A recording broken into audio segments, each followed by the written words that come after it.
Moja kati ya tukio ambalo linachukua headline sana mtandaoni ni tukio hili hapa la msanii Rebo Chulo ambaye ni mzazi mwenzie na Inosp.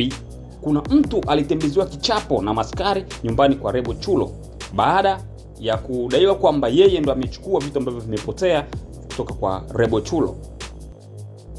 Ni usiku wa kuamkia tarehe 19 mida ya saa 10 ndio tukio hilo limetokea nyumbani kwa Rebo Chulo wakati akifanya kazi zake za muziki. Na inasemekana ya kwamba ambaye anadhaniwa kwamba amechukua vitu vyake vya thamani ni dereva wa producer wake. Rebo Chulo aliweza kupiga simu kwa mkuu wa majeshi Kinshasa.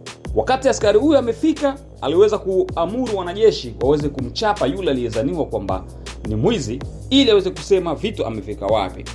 Lakini kati ya inatokea bana, kuna mtu kumbe jirani alikuwa anashika video, ana record na ndiye aliweza kuposti kwenye mitandao ya kijamii na kuweza kuleta gumzo na shida kuendelea kuwa kubwa zaidi ambavyo yeye hakufikiria. Sasa bana, kitu hicho imekuwa kikubwa. Waziri wa sheria ya Kongo ameweza kutoa tamko na tangazo kusema kwamba jambo hili lifuatiliwe kwa sababu ipo kinyume na sheria. Kwanza, kumtesa mtu kwa kumpiga, hiyo ni kinyume na sheria.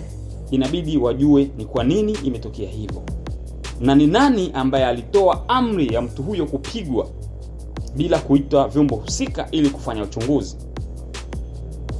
Na inasemekana kwamba yaweza kuwa Rebo Chulo akakutana na makosa ambayo ni kutumia ushawishi wa kimamlaka kumwita ya askari kuja kufanya kile kitu ambacho wamekifanya pale.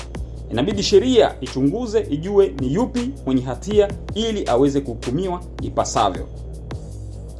Kwa habari ambazo zina uhakika ni kwamba yule mkuu wa majeshi inasemekana ndiye anayetoka kimapenzi na Rebo Chulo, kitu ambacho hakijawa na uhakika kwa 100%. Hata hivyo, Rebo Chulo ameweka wazi baadhi ya vitu ambavyo vimepotea vya thamani pale nyumbani kwake.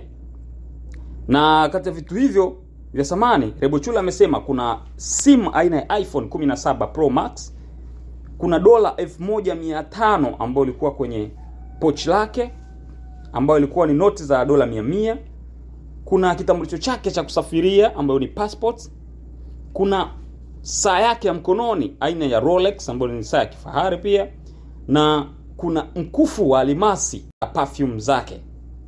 Vitu ambavyo Rebo anadai kwamba ameibiwa kwenye nyumba yake hapo siku hiyo, ambayo wanamshuku yule dereva wa producer wake ndio ambaye amechukua.